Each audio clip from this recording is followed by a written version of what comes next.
Welcome to our channel. If you want to set up Wi-Fi with your AT&T router and configure your wireless network, follow these step-by-step instructions. Step 1. Connect your AT&T gateway to the phone jack or fiber ONT, depending on your service type. Use the appropriate cable provided in your installation kit.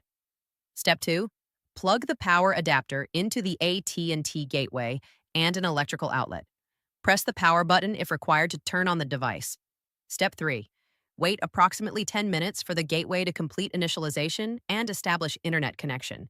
Green lights indicate successful connection. Step 4.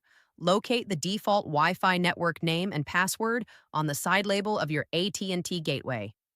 This information is also in your installation guide. Step 5.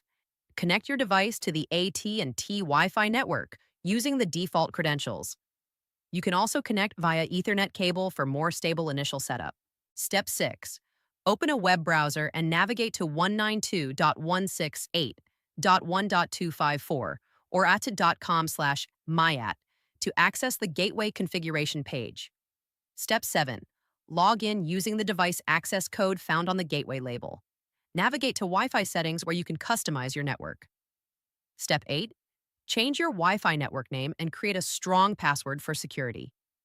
Consider enabling Wi-Fi 6 if your gateway supports it for better performance. Save all changes and reconnect devices with new credentials. Use the Smart Home Manager app for ongoing network management and parental controls. Don't forget to like this video and subscribe to our channel.